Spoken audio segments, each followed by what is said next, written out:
Hello guys, இங்க ஒரு அம்மா சமைச்சுக்கிட்டு இருக்காங்க. அந்த பக்கம் பாத்தீங்கன்னா உங்க குழந்தை அழுதுகிட்டு இருக்கு. அத பார்த்த இந்த அம்மா குழந்தைய தோல்ல தூக்கி போட்டுக்கிட்டு மறுபடியும் சமைக்கிறாங்க. அப்படி இந்த பக்கம் பாத்தீங்கன்னா அந்த அம்மாவோட வீட்டுக்காரு டிவில கேம் விளையாடிக்கிட்டு இருக்காரு. இவங்க ரெண்டு பேருமே லவ் மேரேஜ் பண்ணிக்கிட்டு வீட்டை விட்டு வெளியே வந்துட்டாங்க. இப்ப இந்த அம்மா மட்டும் கஷ்டப்படுறாங்க.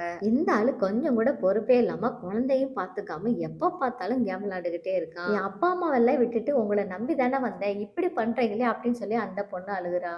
ஏய், எனக்கெல்லாம் குழந்தைய பாத்துக்க டைம் இல்ல. இப்பதான் கேம் விறுவிறுப்பா போகுது. மரியாதையா இங்க இருந்து போ அப்படின்னு சொல்லி கேவலமா திட்டுறான். இப்ப இந்த அம்மா தன்னோட குழந்தைக்காக பால் காய்ச்சி எடுத்துட்டு போறாங்க. இந்த பொண்ணு ரொம்ப வசதியா வாழ்ந்த பொண்ணு. காதல் கண்ணை மறைச்சதுனால அப்பா அம்மாவை எதிர்த்துக்கிட்டு இவனை கல்யாணம் பண்ணி கஷ்டப்படுறா. இப்ப இந்த பொண்ணு தன்னோட குட்டி குழந்தைக்கு பால் கொடுத்ததுக்கு அப்புறமா அப்படியே தட்டி கொடுத்து தூங்க வைக்கிறா. இப்ப அந்த குட்டி குழந்தையுமே கையிலேயே தூங்கிடுச்சு. இப்ப இந்த பொண்ணு தன்னோட அப்பா அம்மாவை நினைச்சு வருத்தப்படுறா.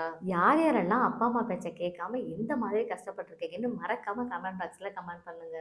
எனக்கு இது தேவைதான் அப்படின்னு சொல்லிட்டு இப்ப அந்த குட்டி குழந்தைய தூங்க போட்டுட்டு இந்த பொண்ணு வீட்டுல இருக்கிற பிரெட் எடுத்து சாப்பிடுறா. என்னைக்குமே நமக்கு அப்பா அம்மா தான் முக்கியம். இப்ப திடீர்னு ஒரு சத்தம் கேக்குது. அந்த குழந்தை கத்தி அழுகுது. ஓடி போய் தூக்கி பார்த்தா அந்த குழந்தை உடம்பு கொதிக்குது guys. ஐயோ, நான் என்ன பண்ணுவேன் அப்படின்னு சொல்லி இந்த அம்மா அந்த குழந்தைய தூக்கிட்டு வேகமா ஹாஸ்பிட்டலுக்கு ஓடி போறாங்க. இப்ப அந்த குட்டி குழந்தைக்கு உடம்பு பயங்கரமா கொதிக்குது. அதை பார்த்த டாக்டர் இந்த குழந்தைக்கு வைரஸ் காய்ச்சல் வந்திருக்கு அப்படின்னு சொல்லிடுறாரு. அதை கேட்ட இந்த அம்மா, டாக்டர் தயவு செஞ்சு என்னோட குழந்தையை காப்பாத்துங்க அப்படின்னு சொல்லி கெஞ்சிரா. இப்போ தன்னோட கணவருக்கு கால் பண்ணி எல்லாத்தையுமே சொல்றா. அதை கேட்ட அவன் கொஞ்சம் கூட பொறுப்பே இல்லாம என்னால அங்க வர முடியாது அப்படின்னு சொல்லி போனை வச்சிடுறான்.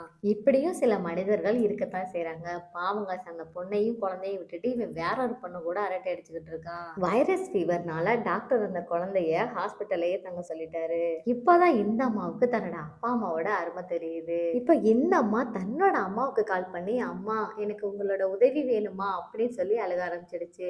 அதை கேட்ட அந்த பொண்ணோட அம்மா, கவலைப்படாத ஹனி, நாங்க இருக்கோம் அப்படின்னு சொல்லிட்டு அந்த விஷயத்தை எல்லாமே உங்க அப்பா கிட்ட சொல்றாங்க. இப்ப உனக்கு புரியுதா, இதுக்காகத்தான் அவனை நான் வேணான்னு சொன்னேன் அப்படின்னு சொல்லி கோவமா கத்துறாரு. இப்ப ரெண்டு பேருமே ஹாஸ்பிட்டலுக்கும் போறாங்க. அங்க போய் அந்த குழந்தைய காப்பாத்தவும் செஞ்சுறாங்க.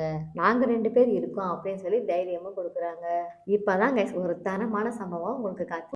இப்ப அந்த பொண்ணோட அப்பா நேரா அவ வீட்டுக்கு போறாரு. உனக்கெல்லாம் அப்பாவா இருக்கிற தகுதியே இல்லடா அப்படின்னு சொல்லி கேவலமா திட்டுறாரு. இப்ப தன்னோட பொண்ணையும் பேத்தியையும் கூட்டிட்டு அவங்க வீட்டுக்கே போயிடுறாங்க. இந்த மாதிரி கல்யாணம் ஆனதுக்கு அப்புறம் யார் யாரெல்லாம் உங்க அப்பா அம்மாவை ரொம்ப மிஸ் பண்றீங்க? எந்த வீடியோ உங்களுக்கு பிடிச்சிருந்துச்சுன்னா மறக்காம லைக் பண்ணுங்க. நம்மளோட மியா லொல்லு சேனலை மறக்காம சப்ஸ்கிரைப் பண்ணுங்க.